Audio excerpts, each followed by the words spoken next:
بسم اللہ الرحمن الرحیم وصلی اللہ علی النبی الکریم رب اشرح لی صدری ویسر لی امری واحلل عقدۃ من لسانی یفقہوا قولی.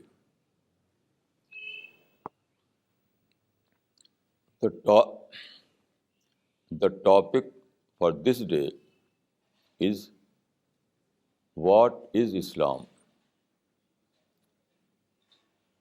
Islam is a religion revealed by God.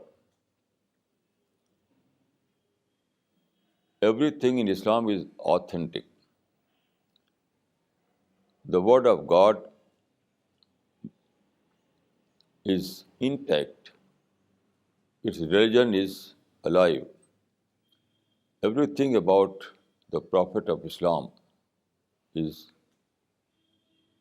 historical and quite known. Now, who is a Muslim? Muslim is one who recites the kalima of Islam.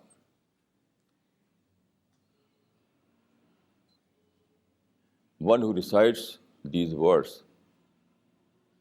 Ashhadu an la ilaha illallah wa ashhadu anna Muhammadan abduhu wa rasuluh. It is not simply a lip service. This recitation is not simply a lip service. It has a deep meaning. It means that Muslim is not by birth. Muslim is by choice. One who intentionally and knowingly and consciously accept Islamic ideology, he is a Muslim. Only accidental birth does not make one a Muslim.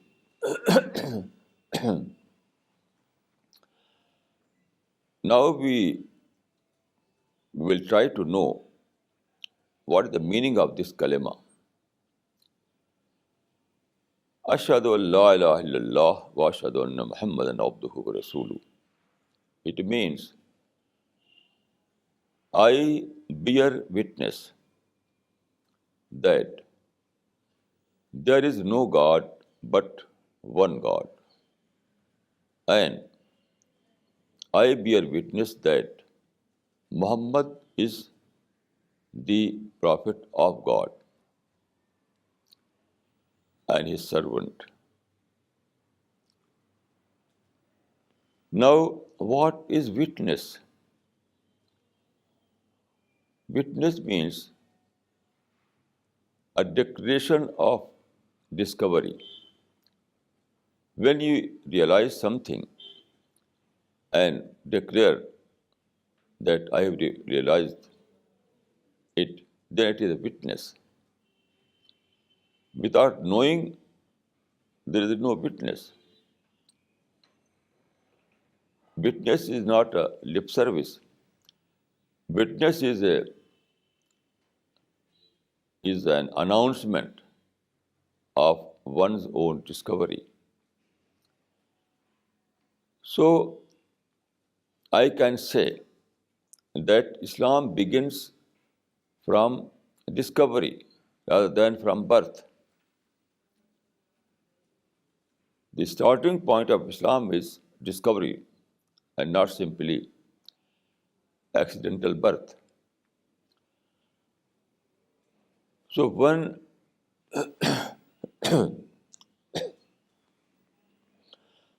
you discover that there is a creator, there is a God Almighty, He is the sustainer, He is the Lord, He is the Lord of the day of judgment. He is the Lord of the He is the Lord of the day of judgment. He knows everything. So when you discover this reality and then announce that I have discovered this reality, that is witness.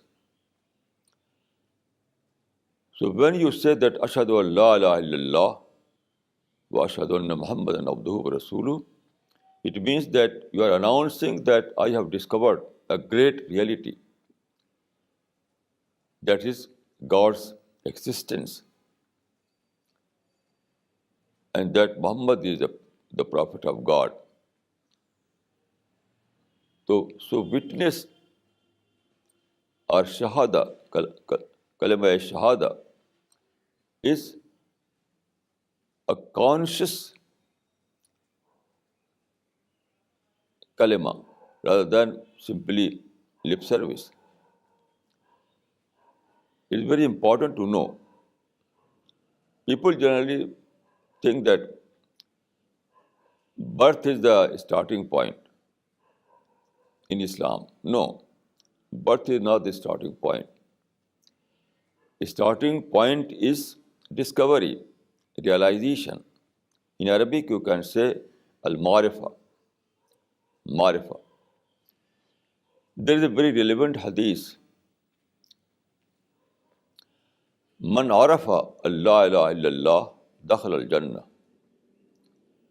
One who realizes that there is no God but one God, he will find entry into paradise. So here you can see that al-marifa, that is realization, is the starting point of one's Islam. Now, what is discovery? What is realization? What is marifa? It is a result of study. Study. God has given you a great mind. Mind is a thinking machine. Mind can think.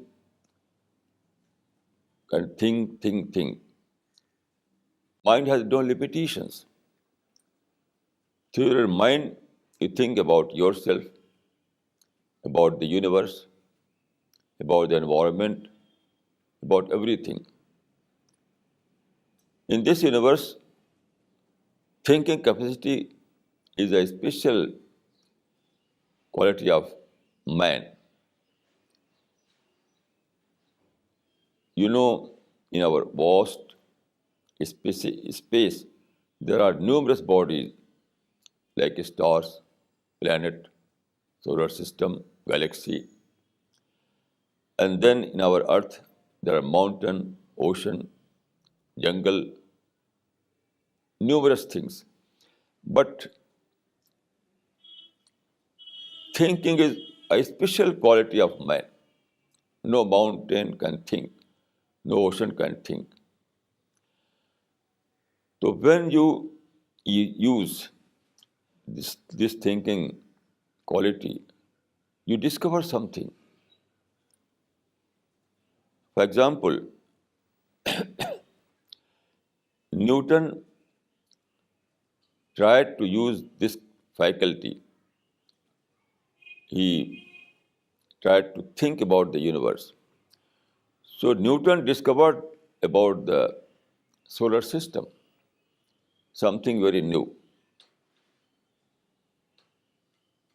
So is the case of reality, so is the case of truth, so is the case of God.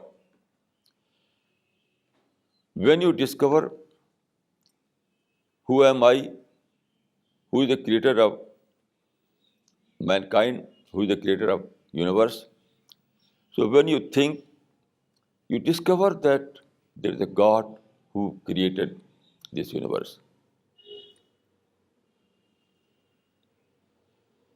So thinking is the beginning. You know, there was a philosopher, great philosopher, Descartes. He was thinking about himself, about himself.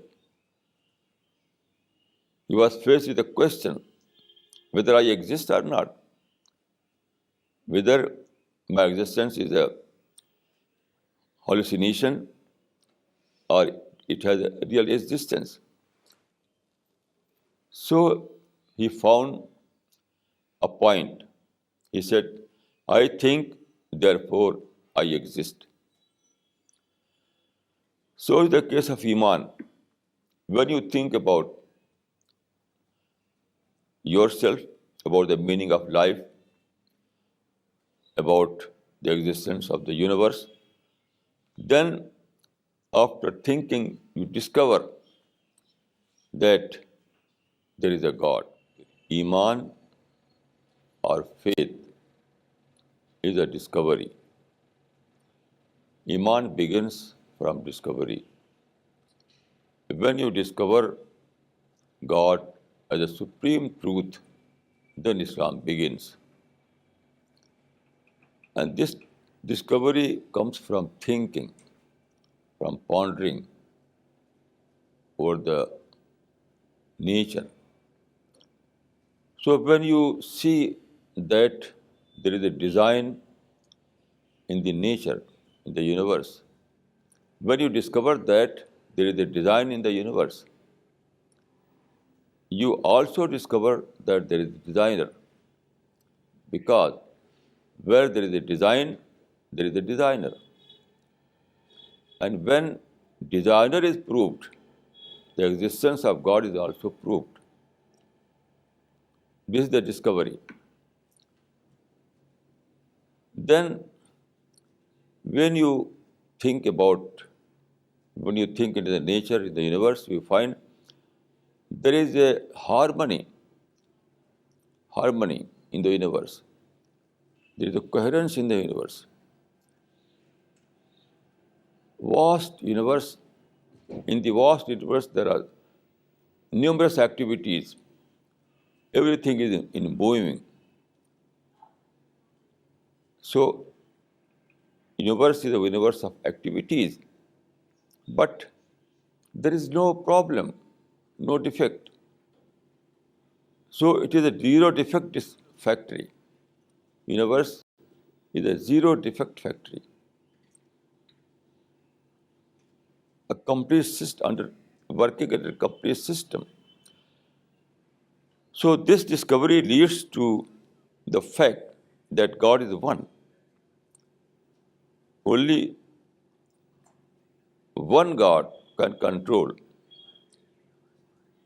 Only one God can maintain this kind of harmony in the vast universe. So by this discovery, you realize that God is one.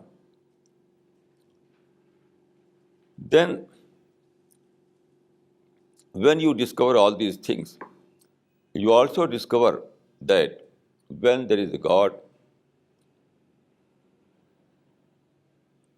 and it is this God who have created you and all mankind, then there must be some relationship between God and man. Man must be responsible to God. Man has some duty towards his Creator. So this discovery leads to discovery of the Quran. When you discover that I am accountable to God, I am responsible to God, you try to want what is the God's. You try to find the word of God. You try to find what God wants from you. So this kind of question leads to the discovery of the Quran, that is word of God. So you read Quran, you will find that Quran gives you a complete meaning of life. Quran gives you directions. Quran gives you a guidance in every walk of life. Quran gives you the the gives you the gives you how to think, and gives you what is the correct faith, what is the, and what is not correct, what is the life and what is death, what is the creation plan of God. So everything you discover from the reading of the Quran. First of all, you discover the existence of God. Then you discover the book of God, that is Quran. And then from the Quran, you discover all those things that is related to your life, about pre-death period of your life and also about the post-death period of life. Everything you discover from the Quran by studying the Quran. So, Shahada, Ashhadu an la ilaha illallah, it is not simply a lip service. It is a discovery. It is a solemn pledge. It is a solemn pledge. Because after this discovery, you discover other things like Al-Quran, like revelation, like the meaning of your life, like the philosophy of death and life. So you begin from the discovery of God. Then you reach to all those things that are relevant to your life. So you discover that pre-death period is a testing period. In pre-death period, you are on the test. What is test? God has gave you freedom, and God wants to see whether you use your freedom in a proper way, or you misusing your freedom. One who misuses the freedom given as a test, he will be punished in the post-death period. And who uses it properly under the guidance of God, he will be rewarded paradise in the post-death period. So all these things are known by the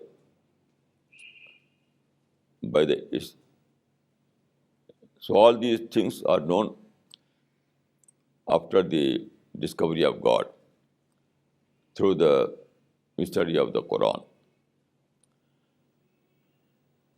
So it's very important to know that Iman is not a lip service.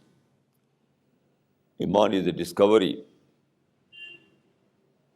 Iman is a living a meaningful life. Iman means believing in God,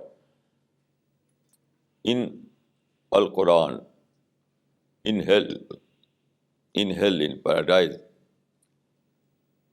All those things that are mentioned in the Quran, they are directly related to the faith or Iman. Then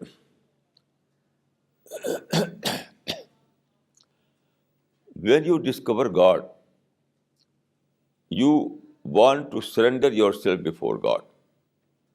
It is but natural. It is but natural. that when you discover that there is a God and God is my creator, He is my sustainer, He is the giver, I am taker. So when you discover all these things, you feel that I have to surrender before God. I have to submit myself before God. So this feeling leads to ibadah, which is called ibadah, the worship. There is a hadith in Sahih al-Bukhari. In this hadith, it is mentioned that what is ibadah? So the Prophet of Islam has said that ta'budillah kannaka tarah. Ta'budillah kannaka tarah. Yani, it means that worship God as if you are seeing Him.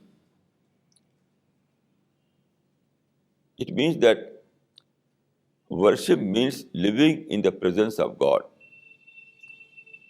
Worship is not something as ritual. No. Worship is the expression of feeling that you are living in the presence of God. When you feel that God is with you, you are living in the presence of God. So this feeling is so powerful. This feeling becomes so powerful that you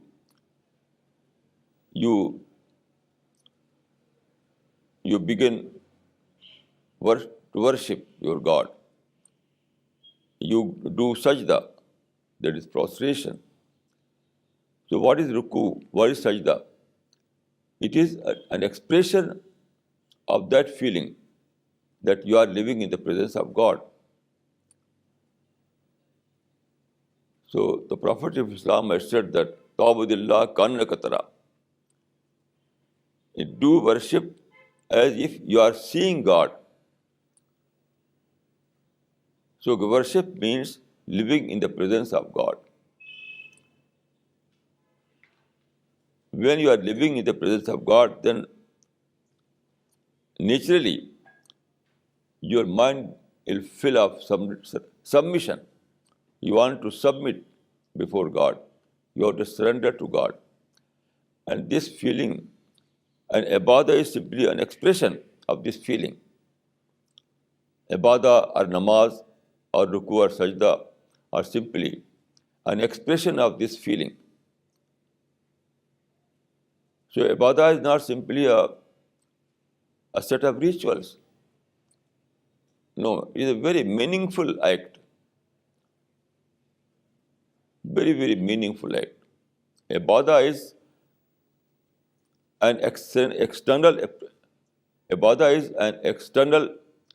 expression of inner feeling. Ibadah is not a form, it is an expression of spirit. Ibadah is not simply a form. Ibadah is an expression of your inner spirit. So ibadah is an external expression of one's inner spirit. This is ibadah. This is worship. So Islam begins from discovery. Then you discover God's existence. Then you discover that God is your sustainer. Then you discover that you have to worship, you have to make dua, you have to pray God. Then your whole life transforms into a worship of God. There is a verse in the Quran, Aqamis salata li dhikri. It means that prayer is remembering God. Prayer is not a ritual. Prayer is to remember God Almighty. So when you discover that there is a God, He is all powerful, He is Lord of the Day of Judgment, then God becomes your supreme concern.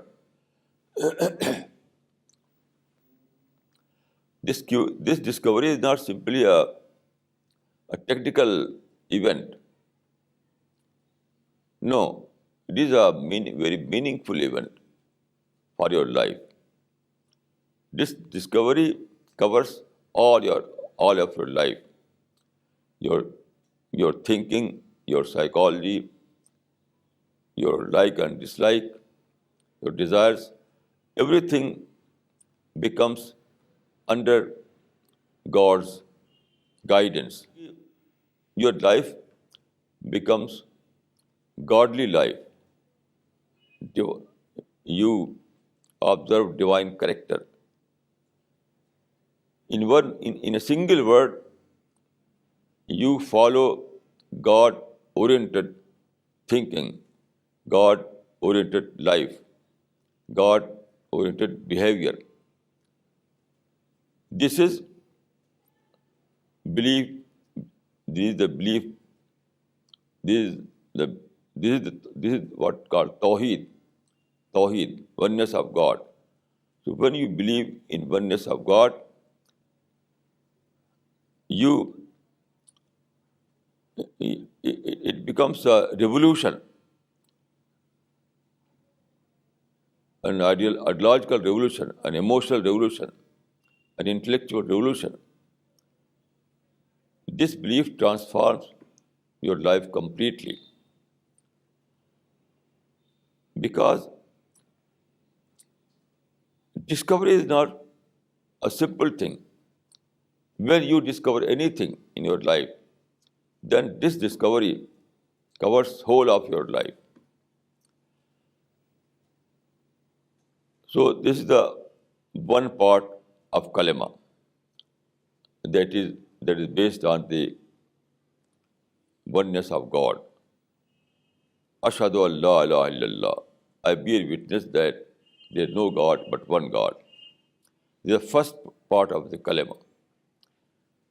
Then the second part is Ashhadu anna Muhammadan abduhu wa rasuluhu. I bear witness that Muhammad is the prophet of God and his servant. Now, it is also a matter of discovery. Muhammad or any prophet was like a man. All the prophets were a man, a human being. All the prophets were human beings. Quran refers to the prophet as a bashar. Bashar means human being. So all the prophets were bashar, human being. It is also a discovery to realize a person as a prophet. You have to realize a prophet on his merit, not physically. Prophet is not very different from you. In physical term, prophet is simply a human being like yourself. But he is the only difference is that prophet is an appointed person. Prophet is one who received the revelation of God. Prophet receives the revelation of God and then he conveys this revelation to you. So physically, prophet is like a human being, but internally, he is a prophet. He is a revealed person. So you have to recognize the prophet on his merit rather than on his physical difference. It is also so belief in the prophethood is also a discovery. When you study the life of the prophet, When you observe about him, when you think about him, then you discover that this person is not like another person. It is a person with a difference. Here I would like to say one aspect. For example, Prophet Muhammad Sallallahu Alaihi Wasallam was born in Mecca in 570 AD. Then he was appointed as a prophet in 610. So he started his mission in Mecca. But at that time, Meccan people were idol worshippers. They were mushrik, idol worshippers. So they became hostile. A few people from Meccan accepted Islam, but the majority became hostile. The majority turned hostile.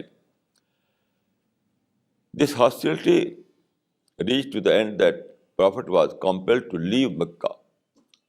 So after 13 years, he left Mecca and settled in Medina. This is called in Islam hijrah or migration. This was a compulsive exile. This was a compulsive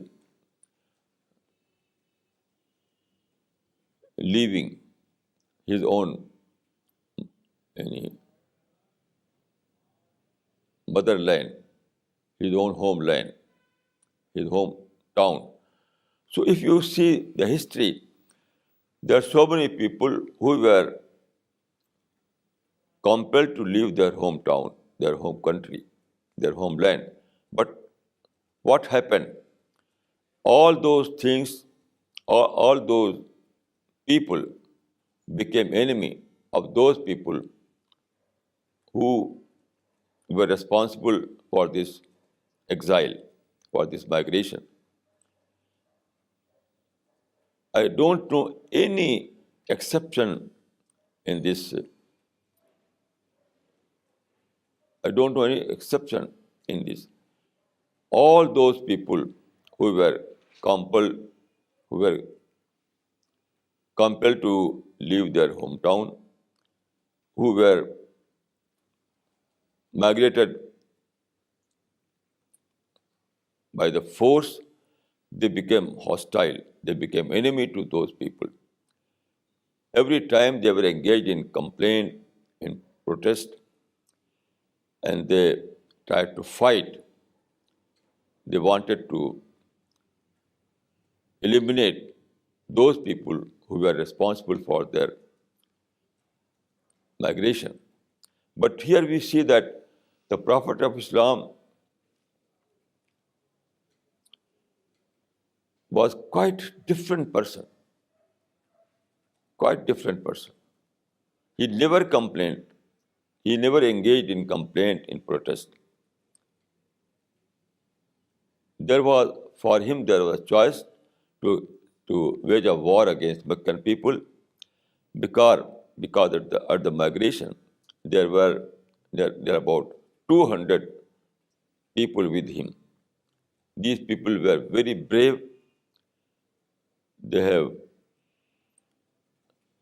So it was possible for him to wage a war against those Meccan people. But he never tried to wage a war. No, he silently left Mecca without complaining, without any protest, without any negative thought. So this kind of positivity is quite rare in the history. It is very, very rare phenomena that although there were hundreds of reasons to become negative against Meccan people, but he was able to turn his negative thought into positive thought. how he was able to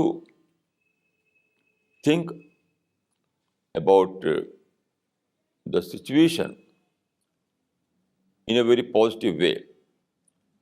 So his migration was not simply migration. It was change the place of work. His migration was a change of the place of work. And he was engaged in his mission in Mecca. Now he opted for Medina for the same mission, to propagate Tawheed, to propagate the oneness of God. When he, after 13 years of atrocities and all kind of enmity, when he reached to Medina and he addressed Medina people, in his first sermon, he said, "O people, ayyuhan nas, qulu la ilaha illa tuflihu." O people, say that there is no God but one God, and you will be successful. When he was in Mecca, he used to say this, "O ayyuhan nas, qulu la ilaha illa tuflihu." The same kalma he repeated in Medina also. "O ayyuhan nas, qulu la ilaha illa tuflihu." So his mind was full of positivity. He never said any word that Medina, in Medina, that Meccan people are bad, they are enemy, they are this and that. He never uttered a single negative word against Meccan people. He said, "Ayyuhan nas, qulu la ilaha tuflihu," in Medina, as he was saying in Mecca, "Ayyuhan nas, qulu la ilaha tuflihu." So this was his positive message, and he always followed this positive message. Why? Because he saved himself from negativity.